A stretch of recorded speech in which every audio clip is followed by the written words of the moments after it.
The small roadside diner buzzed with the sound of clinking dishes, soft chatter, and an old radio playing faintly in the background.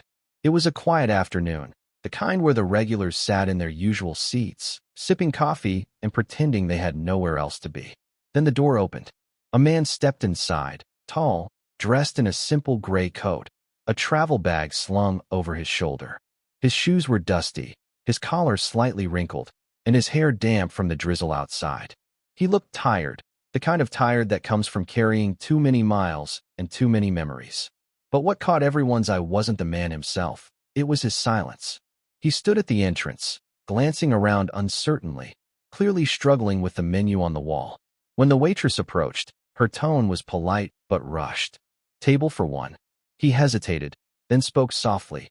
"Yes, please." His accent was thick, his words careful. She nodded toward the corner. "You can sit there." He smiled faintly, murmuring a small, "Thank you," before walking to the table. He sat alone, hands folded neatly, looking around at the busy room filled with laughter that never reached him. When he tried to order, his English faltered. "I want rice and tea." The waitress frowned, trying to guess. "You mean the special?" He nodded quickly, though it was clear he didn't understand. From the other tables, a few people smirked. Someone whispered, "Tourist," under their breath. Another chuckled, "Probably lost. Doesn't look like he belongs here."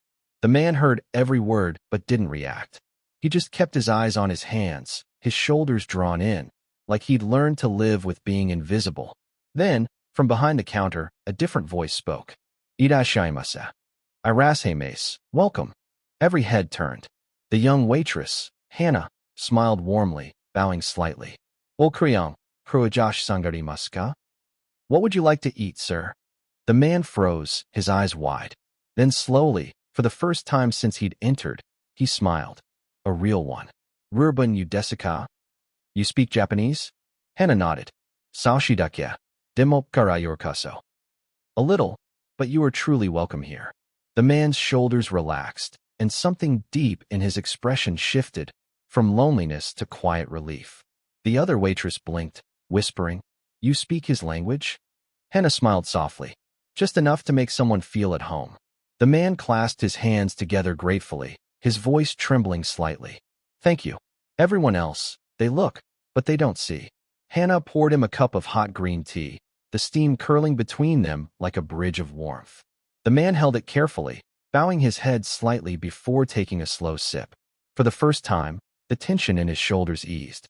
"You from Tokyo?" she asked softly, switching between broken Japanese and English. He nodded. "Tokyo, yes. Long time away."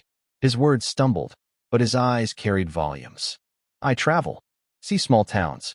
Real people." Hannah smiled. "Then you picked the right place. We're as real as it gets." He chuckled, a low, genuine sound that made a few people at nearby tables look over, curious now rather than dismissive. When she brought his food, simple rice, soup, and grilled chicken, he looked at it like it was more than just a meal.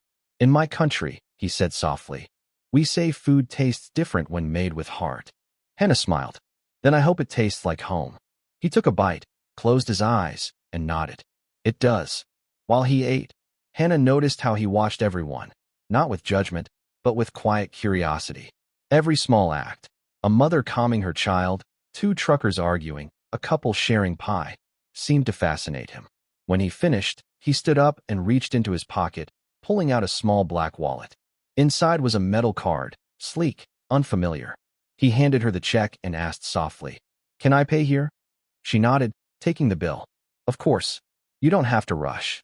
But when she turned it over, her eyes widened. The amount on the card wasn't in dollars, it was in yen. And not just any yen. It was a special edition gold-stamped corporate card with a symbol she recognized. Her father used to work in finance.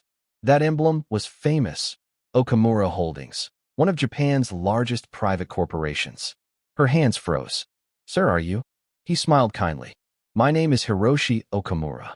The diner fell silent again, only this time, not from judgment, from shock. Because Hiroshi Okamura wasn't just a traveler. He was one of the wealthiest men in Japan, a man who owned airlines, factories, hotels across the world. And right now, he stood in a small American diner, bowing politely to the waitress who'd simply greeted him in his own language. The diner froze in stunned silence. Forks hung midair. Even the old radio seemed to go quiet. Every eye turned toward the man who just smiled softly, slipping the card back into his pocket as if it meant nothing. The manager, who had been watching from behind the counter, nearly stumbled out.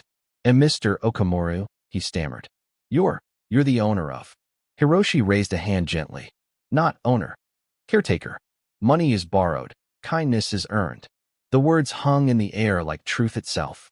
Hannah stood frozen, still trying to process what she'd just heard. You came here alone? No assistants? No drivers?"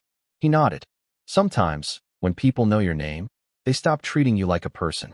I wanted to see who would treat me kindly when I was no one." The manager laughed nervously, stepping forward. "Sir, had I known." Hiroshi's calm gaze stopped him mid-sentence. "That's exactly why I didn't tell you." The rest of the staff looked down, ashamed. The same waitress who'd rolled her eyes at him now busied herself wiping a perfectly clean counter.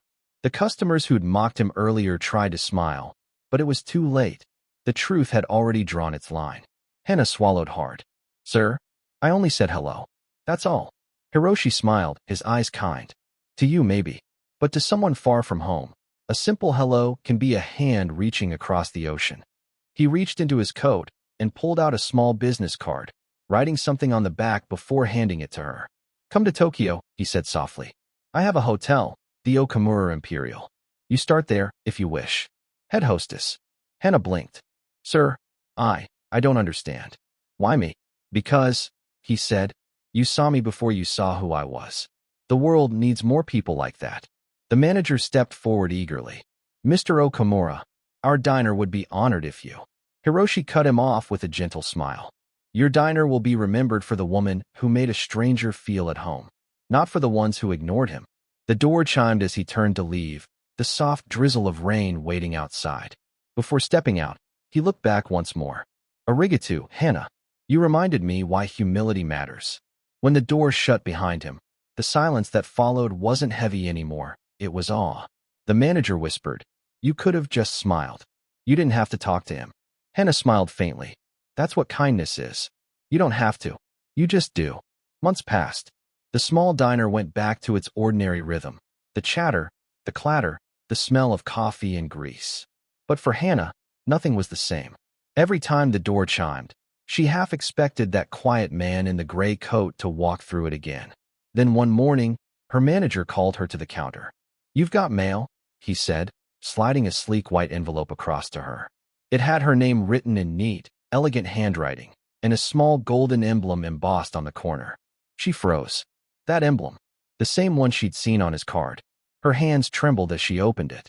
Inside was a first-class plane ticket, Tokyo, Japan. Beneath it, a short handwritten note. "The Okamura Imperial is ready for its kindest hostess. Your room awaits." Hiroshi. Tears filled her eyes. She looked up, speechless.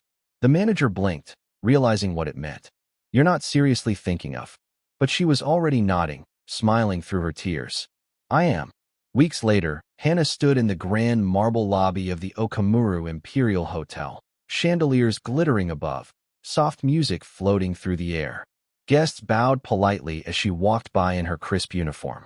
The air smelled of jasmine and tea, calm and perfect. And then she saw him. Hiroshi Okamura stood by the fountain, hands folded behind his back, watching her with the same gentle smile she remembered. She bowed deeply. "Mr. Okamura." He smiled. "Still so formal," he teased. "Call me Hiroshi. You are family now." Her eyes softened. "You really kept your promise." He nodded. "I told you, kindness is never forgotten. It only waits for the right moment to return." As she stood there in the heart of Tokyo, surrounded by elegance she'd never imagined, Hannah realized something profound. That one word, one greeting, one moment of compassion had changed her entire destiny. That night, as she closed up the reception desk, she whispered the same phrase she had said that day in the diner. "Irasemes. Welcome." But this time, she said it not to a stranger, but to a world she now belonged to. Because kindness had carried her across oceans. If this story touched your heart, share it. Because kindness doesn't always wear a smile, and heroes don't always wear uniforms. Sometimes, they walk in covered in dust. carrying stories that could change your heart forever.